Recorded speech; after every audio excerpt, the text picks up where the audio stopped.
Olá, eu me chamo Eliana Martins, estou como diretora pedagógica da creche Divino Espírito Santo.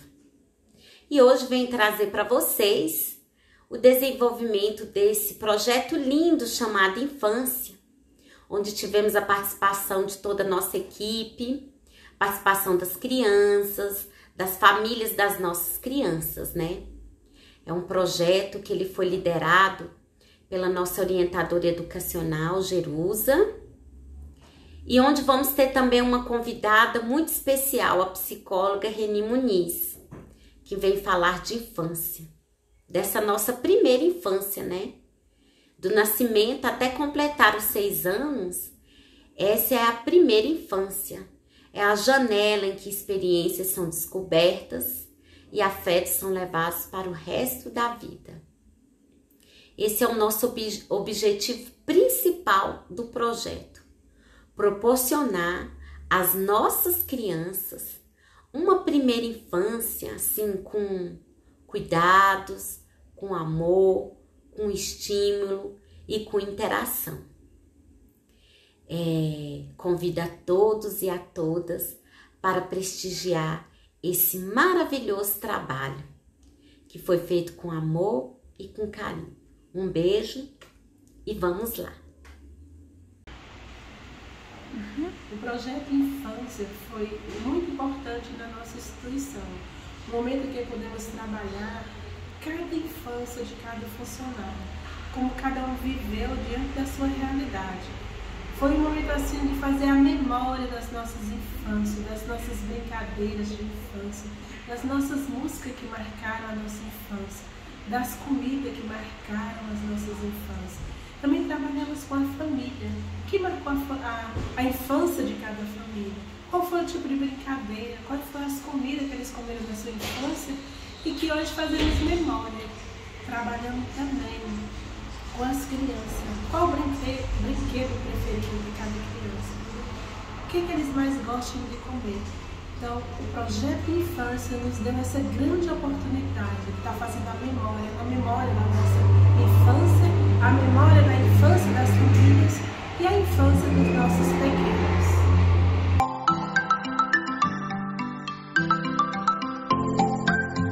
Então, a atividade de hoje é sobre uma musiquinha que marcou a infância da mamãe. A musiquinha que marcou a infância da mamãe foi uma musiquinha que a vovó Márcia, quando ela chegava do trabalho, que ela ia fazer a mamãe dormir, ela cantava essa música, que é assim, ó. Nunca se esqueça nem um segundo que eu tenho amor maior que o mundo. Como é grande o meu amor por você. Qual o seu nome? Lalinha, o meu brinquedo. Ela, o cavalinho. É esse brinquedo que você gostava de brincar quando era Sim. pequena? Era favorito. Seu brinquedo favorito? Sim. E nessa foto, você era mais novinha? Sim. Você tinha quantos aninhos? Eu tinha 1. Um aninho? Sim. E agora vamos cantar uma musiquinha? Sim. Qual música que você gosta? Eu gosto Do sapo? O sapo não faz o quê? não lava o pé. Não? Então como é que é a musiquinha do sapo? O sapo não lava o pé. Não lava porque não quer. Ele mora na lagoa, não lava o pé porque não quer mais que chulé. Agora manda beijo pra... Caxangá, tira, põe, deixa ficar. Guerreiros com guerreiros fazem zigue-zigue-zá. Guerreiros com guerreiros fazem zigue-zigue-zá. Clavo de já, joga no caxangá. Tira, põe, deixa ficar. Guerreiros com guerreiros fazem zigue-zigue-zá. Guerreiros com guerreiros fazem zigue-zigue-zá. Pronto! Comida preferida da mamãe? Aham. Quando ela era criança? Macarronada. Mamãe adorava macarrãozinho da vovó.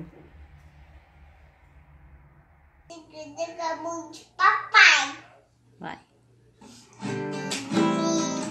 Eu que te amaria, nada que na minha mão, quando quero comer bichinho, os seus pezinhos, ele está ao chão, ele vai dançar, ele faz piu-piu, bater muito medo, mas o gavião, ele vai dançar, ele faz piu-piu, bater muito medo, mas o gavião.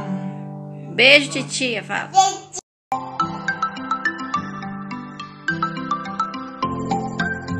Olá, meu nome é Reni, sou psicóloga, esse ano comemoro 10 anos de formada, sou pós-graduada em ludoterapia e apaixonada pelo universo infantil. Sou filha de pedagoga, baiana, nordestina, mulher forte, artesã, artista plástica e hoje eu considero que eu tento ser uma pessoa com um olhar respeitoso para a infância.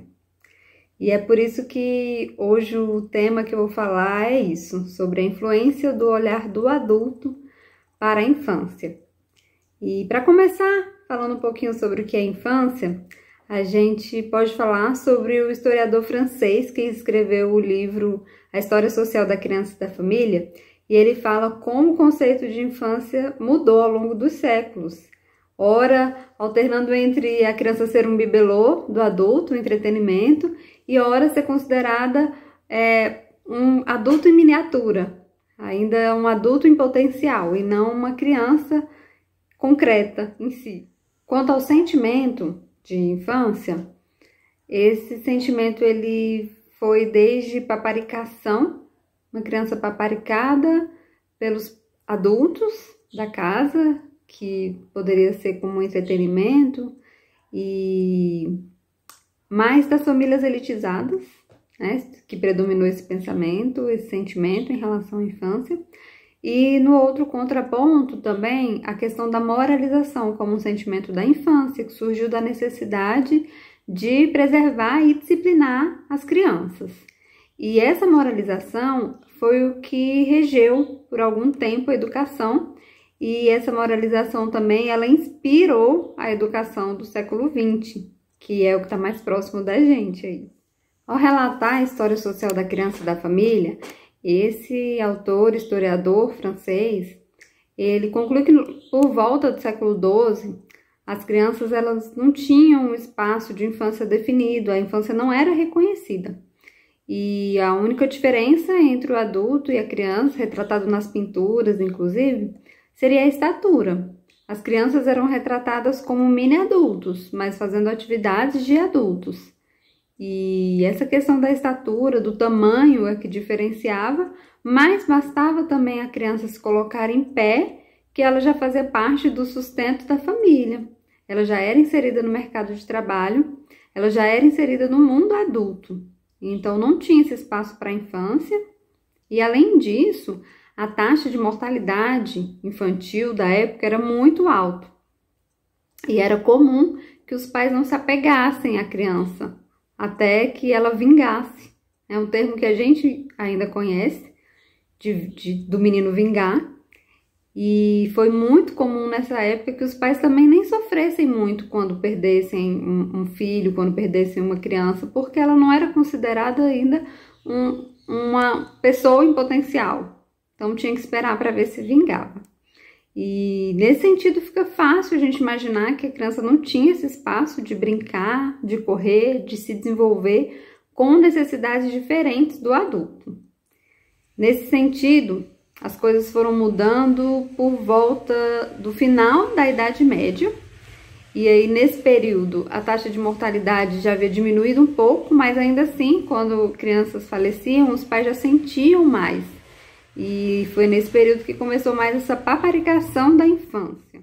Então, a gente percebe que esse novo conceito de infância está em transição quando a infância começou a ser percebida de fato como um período de ingenuidade, de fragilidade, que a criança precisava receber todos os incentivos para se tornar um ser feliz. E o que aconteceu nesse momento, também, em paralelo a isso, é que o adulto passou a se relacionar com a criança com muitas projeções.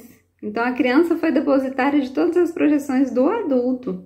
O adulto passou a se relacionar com a infância enxergando um futuro adulto e não uma criança concreta. Será que o nosso olhar ainda está preso aí no que a gente viu no passado? Será que a gente tem um olhar muito mais moderno para frente? A gente viu que no século XIX, início do século XX, os comportamentos, a infância e a criança começaram a ser muito mais estudados pela psicologia, sociologia, antropologia e área da educação. E com isso, nós temos diversos autores que escreveram nessa época e a gente poderia ter o foco nisso, a gente poderia falar mais sobre Piaget, sobre Vygotsky, sobre Vallon, mas hoje eu escolhi falar um pouquinho sobre o olhar que o adulto tem para a infância, para que a gente se perceba um pouquinho, né? Será que a gente tem esse olhar moderno do século XXI? Será que a gente está preso numa educação mais punitivista do século XX? Na década de 70, alguns especialistas, eles começaram a escrever sobre limites rígidos que se deveriam ter com as crianças. Então, ainda que tivesse um pensamento mais moderno sobre a infância, nessa época fez muito sucesso, foram best-sellers, livros que falavam sobre educação punitivista. E uma questão que é bem falada, bem difundida, a gente ainda escuta muito hoje, é uma questão sobre bebês, porque basta nascer que já nascem os bebês e nascem os palpites. Então, se fala até hoje, não pega muito recém-nascido no colo, senão ele fica mal acostumado. E eu até compartilho um meme com vocês agora, de um bebê. Esse meme aí eu encontrei no meu próprio Instagram, porque foi eu quem fiz. E esse é meu bebê, meu filho. E foi algo que eu escutei depois de ser mãe. Já tinha ouvido, mas eu escutei ainda mais. E aí, estudando sobre a infância, eu sou apaixonada pelo tema da infância, de desenvolvimento infantil. Eu lidei com o conceito de esterogestação. A esterogestação, ela foi definida primeiramente pelo norte-americano Harvey Karp, um pediatra, e ele traz esse conceito falando sobre a gestação fora do útero, por isso esterogestação. E ele diz que um bebê humano, ele nasce no momento que tem que nascer, que é o tamanho que a cabeça ainda passa pelo canal vaginal.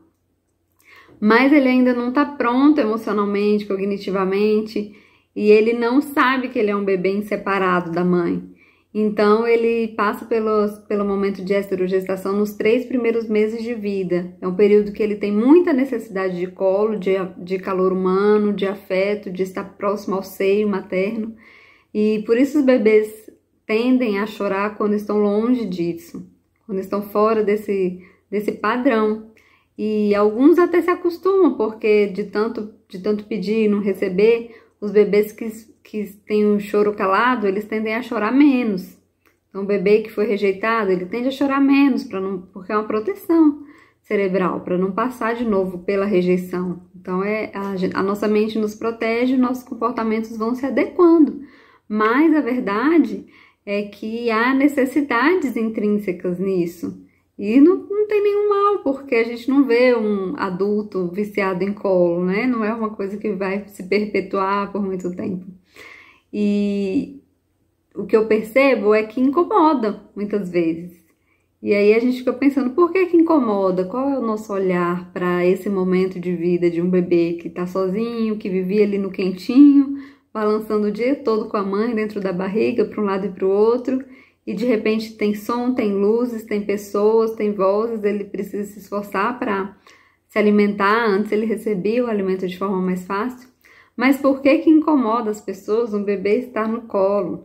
Será que é porque a gente não recebeu esse tipo de acolhimento? Será que a gente não soube dar esse tipo de acolhimento? E a gente muitas vezes escuta também que o bebê precisa chorar para aprender. para aprender a ficar no berço, para aprender a ficar só, para aprender a não ficar só no colo da mãe. E a gente sabe que, como adultos, a gente já não aprende muita coisa nesse tipo de situação, quem dirá uma criança, né, em desenvolvimento. E a gente, às vezes, tende a repetir essas falas, esses pensamentos que foram das nossas avós, das nossas mães. E é comum que a gente repita, porque a gente tende a valorizar também a educação que a gente teve. Quando eu me apresentei, eu falei um pouquinho da minha mãe, porque muito do que eu sou vem dela, muito do que eu sou eu devo a ela, porque a gente carrega muito da infância na nossa vida adulta. Somente o que é feito em Vegas que fica em Vegas, mas o que é feito na infância não fica só na infância, perpetua, reverbera. Então, é por isso que a gente precisa ter cuidado com o olhar que a gente tem para a infância. Uma frase muito falada para as crianças é: agora estou ocupado com algo importante. Então, às vezes é assistindo um jornal, é lendo alguma coisa e falar: agora eu estou ocupado. Então, para dizer que a gente não vai dar atenção para a criança, a gente fala dessa forma. E o que a gente quer dizer é que naquele momento, de fato, a gente não pode dar atenção para a criança. Mas muitas vezes, a criança, por ser concreta, a criança ela não entende figuras de linguagem, jargões, a gente precisa evitar duplo sentido, precisa de um cérebro mais maduro para entender esse tipo de coisa. Então, quando a gente diz isso para a criança, estou ocupado com algo importante, o que a criança pode entender é que ela não é importante o suficiente para que a gente se ocupe com ela. Então, é uma das frases que a gente costuma falar, costuma dizer, que está dentro do nosso convívio familiar, da nossa sociedade, mas que muitas vezes a criança pode interpretar de forma errônea, porque é a forma dela interpretar, e que pode causar consequências também de autoestima, e a gente passa uma infância querendo que aquela criança se torne um adulto de bem, mas a gente pode passar a vida adulta querendo que esse adulto cure as feridas da infância, por isso que é preciso ter cuidado. Uma outra frase é: não adianta chorar ou dar birra. Essa também é muito comum. A gente quer dizer que a gente não tolera a birra, mas o que a gente diz muitas vezes, que a gente faz, é podar emoções, é dizer que um choro não é bem-vindo. E muitas vezes essa frase também é emendada com engole o choro, que infelizmente é muito utilizada, a gente ainda vê esse ciclo se repetindo, mas é um ciclo de emoções que não são bem-vindas, e muitas vezes a gente tem um adulto que não consegue expor suas emoções, não consegue falar sobre as suas emoções. Muitas vezes a gente vê, por exemplo, a taxa de suicídio ela é maior em relação aos homens do que às mulheres. E aí isso é uma análise muito simples, mas a gente pode imaginar que os homens têm uma maior dificuldade em lidar com as emoções, com os sentimentos, principalmente os negativos, que são os que a gente tem a tendência a empodar. Os homens têm uma dificuldade muito maior, mas os homens também escutam muito mais: engole o choro, você é homem, você não pode chorar, você não deve chorar. E através dessas falas, a gente não faz uma educação emocional adequada. E é desde criança que a gente precisa entender o porquê do choro, ou qual seria a forma de acolher esse choro, de falar: eu entendo que você está triste, eu entendo que você gostaria de receber isso agora, eu entendo que você gostaria de fazer isso agora, mas não é possível. A gente pode fazer isso aqui, ou fazer esse combinado, mas não é possível fazer isso agora. Porque é uma forma de acolher o sentimento. Ainda que exista frustração, a gente aprende a lidar com a frustração vivenciando, mas não podando uma frustração. E tem uma frase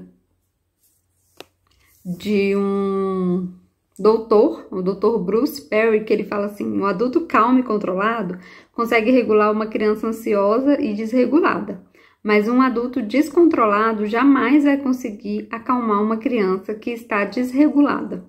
Então, quando a criança está desregulada, fazendo uma birra, ela está de fato tendo uma desregulação emocional.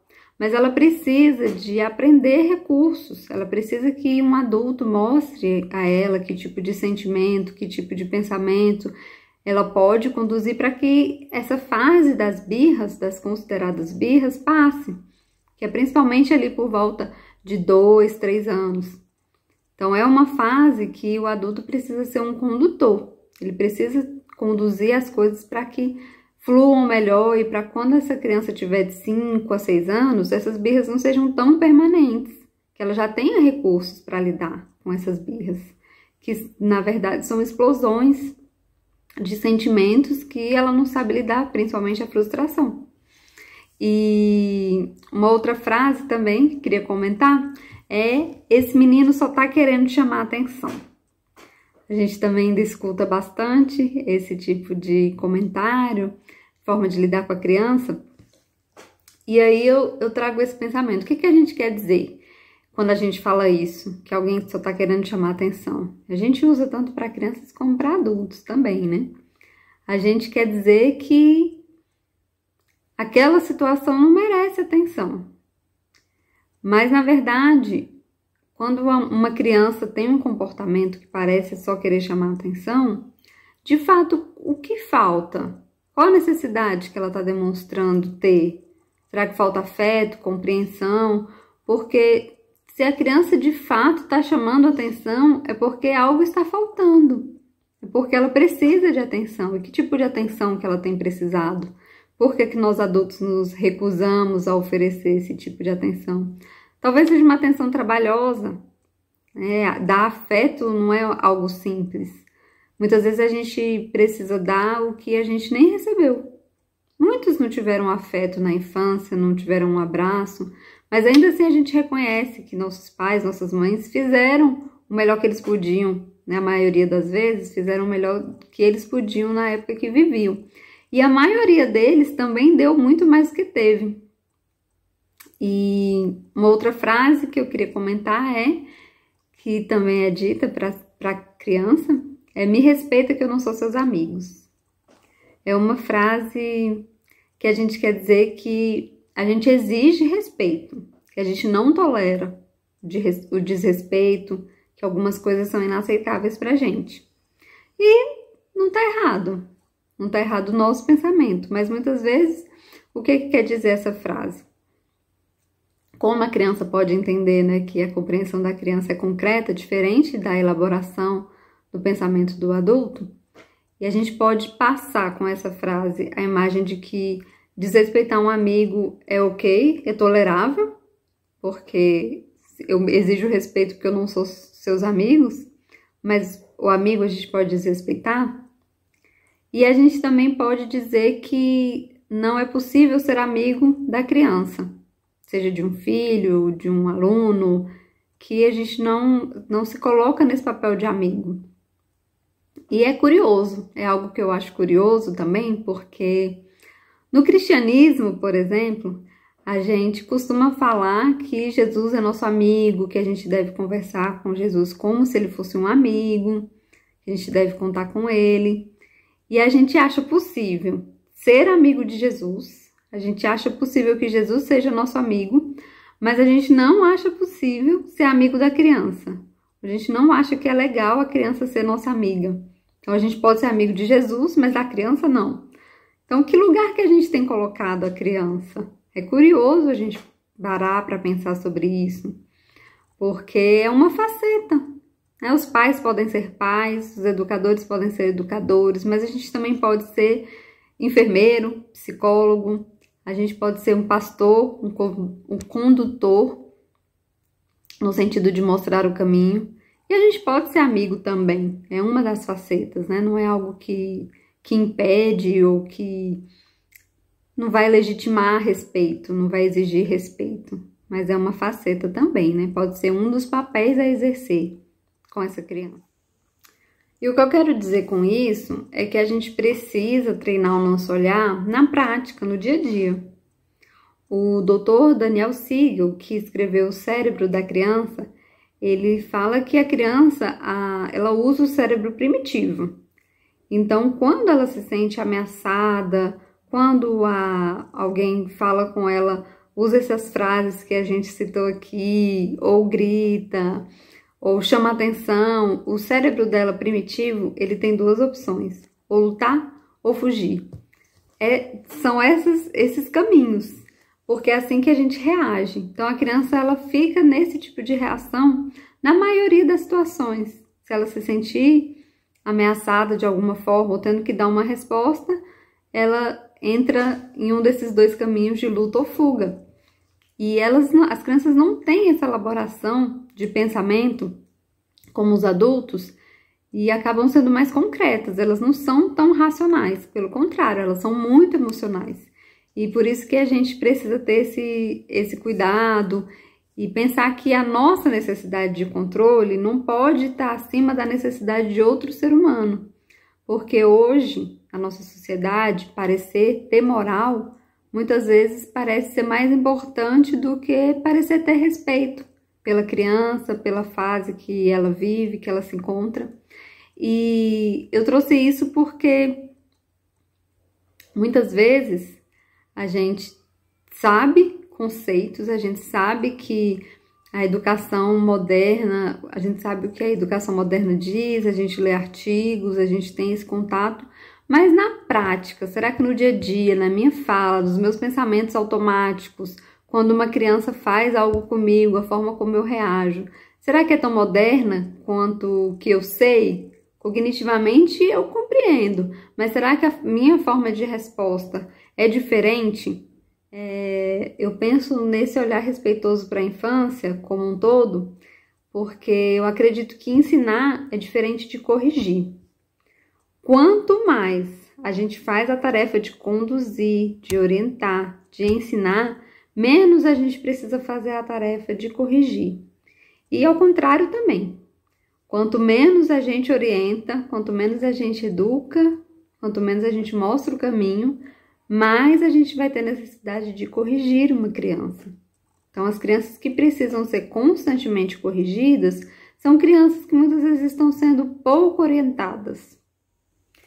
E aí eu gostaria de trazer uma analogia em relação a esse conceito pra gente, que é o seguinte: se você tem um quintal e você percebe que precisa trazer uma sombra, que você gostaria de ter uma árvore grande ali naquele quintal para quando os seus filhos, seus netos estiverem em tempo de aproveitar, você possa colocar um balanço numa árvore, possa ter frutos para comer ali no próprio quintal.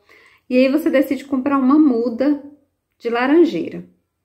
Você planta essa muda e de vez em quando você vai lá, rega, às vezes chove, então já rega, e você espera que ela cresça forte, saudável, que dê frutos gostosos, e aí você tem essa expectativa e olha de vez em quando para ela.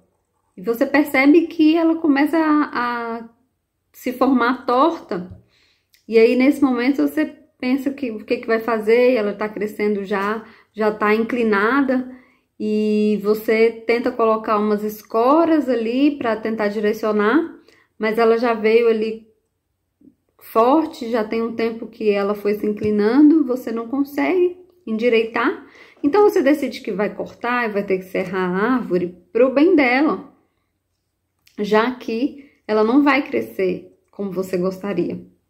E aí você toma essa medida, você corta ali, rente a raiz praticamente para que ela volte a crescer, na tentativa dela voltar a crescer saudável.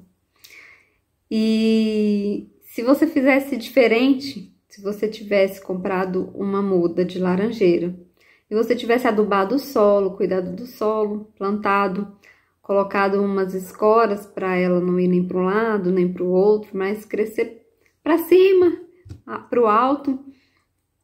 E quando você percebesse que ela tivesse alguma inclinação, você já colocasse uma escorinha ali. E se ela fosse para o outro lado, pesasse mais um pouco, você colocasse uma escora maior, um suporte maior. E fosse cuidando da terra, regando todos os dias, repetindo a rega, mais uma vez e outra vez e outra vez, todos os dias. Você, muito provavelmente, ia ter uma árvore que ia crescer saudável, mais rápido, não ia precisar serrar, não ia precisar tomar uma medida tão drástica, porque você fez um trabalho preventivo. E é lógico que eu estou fazendo essa analogia para que a gente pense na infância e no cuidado que a gente tem com uma criança, que muitas vezes a gente fala, mas tem criança que não tem jeito, tem criança que é só na base da força bruta. Mas se a gente pensar que uma criança que a gente considera ser difícil, só na base da força bruta, ela precisa ser orientada, a gente vai ter menos trabalho de ter que ficar corrigindo todo o comportamento, ou punindo, inclusive, comportamentos.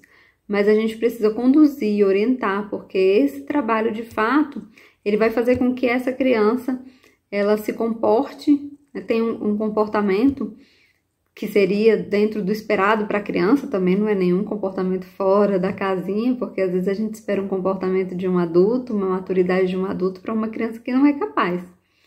Mas se a gente cuida, se a gente faz esse trabalho preventivo, a gente tem menos trabalho corretivo. Mas é lógico que corrigir é fundamental, é preciso corrigir, é preciso intervir. Se a gente deixa passar pequenos momentos e pequenas situações, as coisas vão ainda ficando mais difíceis ou vão ficando fora do controle. Então, corrigir é fundamental, não há erro em corrigir. Agora, a gente precisa pensar como corrigir. Será que o caminho é punir? Será que o caminho é uma educação punitivista, como a gente viu tanto no século XX? Será que esse é o melhor caminho? Muitas vezes a gente tende a achar que sim, porque muitos de nós tivemos esse tipo de educação punitivista.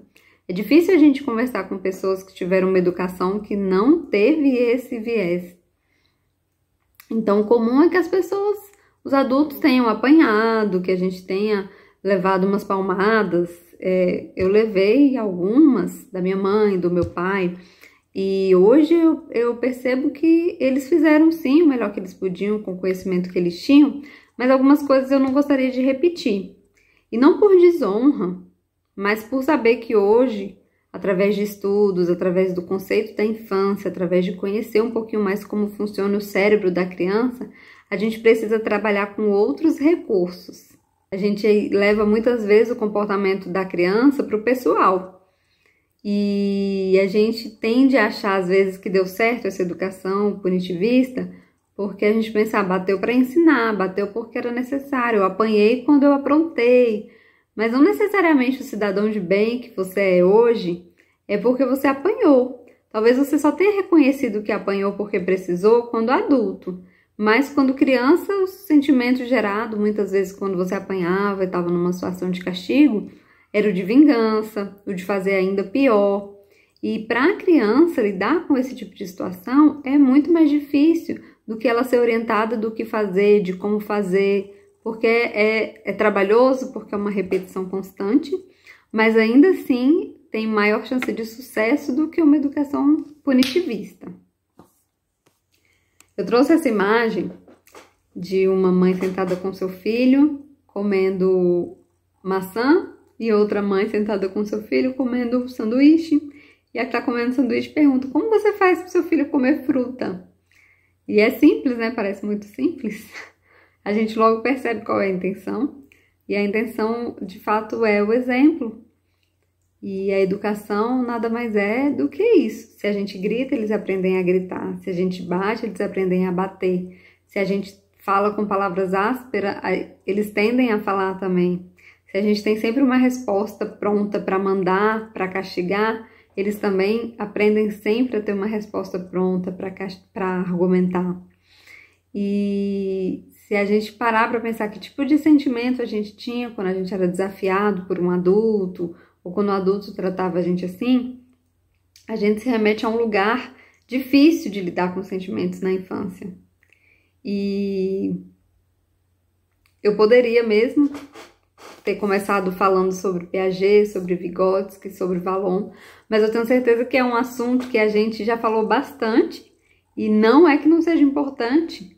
É muito importante que a gente saiba as teorias, que a gente domine as teorias, mas é importante também, parafraseando Carl Rogers, que ao lidar com uma criança, ao lidar com a alma humana, ao lidar com o ser humano, seja ele um ser humano em potencial, um adulto em potencial, uma criança concreta, a gente realmente esteja entregue àquela relação e que a gente pense que corrigir não é punir, que a gente pense que castigar não é educar, porque esse tipo de violência, relativizar a violência, seja ela física ou verbal na infância, é uma forma opressora de educação. A gente precisa sair desse ciclo da violência, desse ciclo da opressão.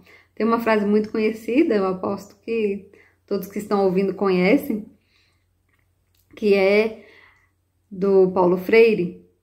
Vocês sabem, vocês devem conhecer bem. E ela fala que quando a educação não é libertadora, o sonho do oprimido é ser o opressor.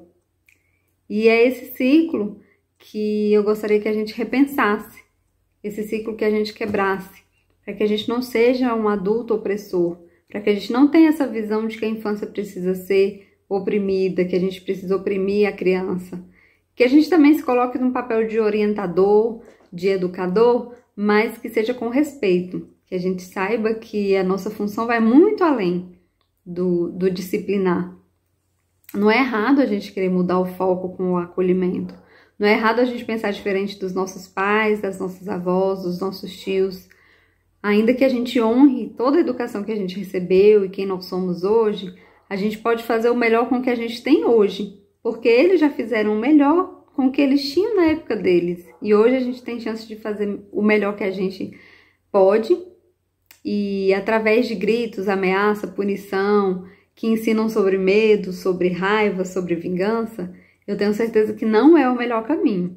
E hoje eu convido você a ter esse olhar para a infância, a pensar que tipo de infância você tem construído na sua mente e que reverbera através de você. A gente viu há pouco tempo atrás o caso do menino Henry. O menino Henry, ele foi espancado, foi morto pelo padrasto. E tanto a mãe como a babá, a secretária da casa, a psicóloga e a pediatra sabiam que o menino Henry apanhava e levava surras do padrasto. E ninguém parou com esse ciclo de violência. Não pode relativizar a violência. Quer seja ela com uma criança, quer seja ela com um adulto ou com um idoso. O menino Henry, ele foi morto e algumas pessoas da convivência, do ciclo familiar, sabiam que ele apanhava e essa violência foi vista como comum, né? E aí eu queria ler, nesse sentido também, ler uma história para vocês e ver o quanto isso incomoda ou mexe com a gente para que a gente reflita no nosso olhar. E é assim, o homem estava cansado, chegou em casa, ficou irritado com a sua esposa quando ela disse não a uma ordem dele e ele perdeu a cabeça. Acabou dando um tapa nela, ela chorou, pediu desculpa, ele percebeu que errou, também se desculpou, pediu perdão, disse que estava exausto e por isso tinha perdido a cabeça e tinha dado um tapa nela. Ela o desculpou, claro, afinal ela o ama mais que tudo na vida e tá tudo bem perder a cabeça e bater de vez em quando. E afinal de contas também foi bom para ela aprender, porque se ele não fizesse isso, como é que ela ia aprender que ele estava cansado e que era melhor ela não irritar ele naquele momento? Não, a gente não costuma achar isso muito normal, muito dentro dos nossos padrões, né? Mas se a gente substitui e coloca que o pai estava cansado, chegou em casa, ficou irritado com a sua filha, ela disse não a uma ordem dele, ele perdeu a cabeça, acabou dando um tapa nela. Ela chorou, pediu desculpa, ele percebeu que errou e também se desculpou. Então o pai pediu perdão, disse que estava cansado do trabalho, que estava querendo ser um pai melhor. Ela o desculpou, claro, afinal ela o ama mais que tudo na vida. E tá tudo bem perder a cabeça e bater de vez em quando. Também foi bom para ela aprender. Então, quando se trata de fazer essa leitura da história, sendo o personagem a criança, a gente tende a achar mais comum, mais normal. Talvez incomode menos do que a primeira história. Mas a gente precisa pensar que as nossas palavras, as nossas ações em relação às crianças, elas são como uma injeção. E o conteúdo penetra na corrente sanguínea e tanto pode ter efeito de medicamento a curto prazo, como pode ter efeito de vacina, que tem duração e efeito a longo prazo. Então, meu desejo hoje é que a gente, de fato, tenha palavras que penetrem as nossas crianças, mas que sejam palavras de bondade, de generosidade, de amor, de afeto. Se precisar corrigir, que seja com amor, que seja com afeto, que seja com bondade. E que a gente saiba, principalmente, ter firmeza, porque é necessário, porque as crianças precisam de orientação, mas que a gente saiba também ser gentis e ter esse olhar respeitoso para a infância. Um abraço. Acorda, criançada, tá na hora da gente brincar. Brincar de pique, esconde, pique, cola e de pique, tá. Nessa brincadeira também tem pique, bandeira amarelinha pra quem gosta de pular. E aquela brincadeira de beijar. Acorda, criançada, tá na hora da gente brincar. Opa! Brincar de pique, esconde, pique, cola e de pique, tá. Nessa brincadeira também tem pique, bandeira amarelinha pra quem gosta de pular. Andrezé! Fala, filho. Sabe qual a brincadeira que eu mais gosto? É claro que não. Aquela brincadeira de beijar. Essa não. Essa não. Essa não. Essa eu já falei que não. Essa não. Essa é. Até que enfim, Xará. Pera, uva, maçã ou salada mista? Salada mista. Brincadeira de criança. Como é bom, guarda ainda na lembrança.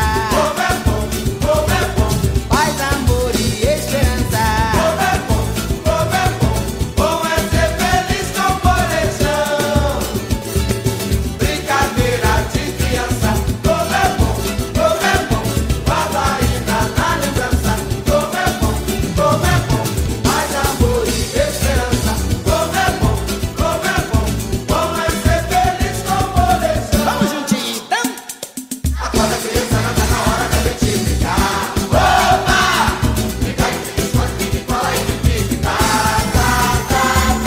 Nessa brincadeira também tem pique, bandeira amarelinha pra quem gosta de pular. Andrezé!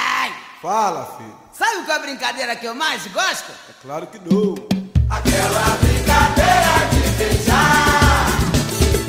Essa não. Essa não. Essa não quer. Essa não. Essa eu já falei que não. Essa é. Até que enfim.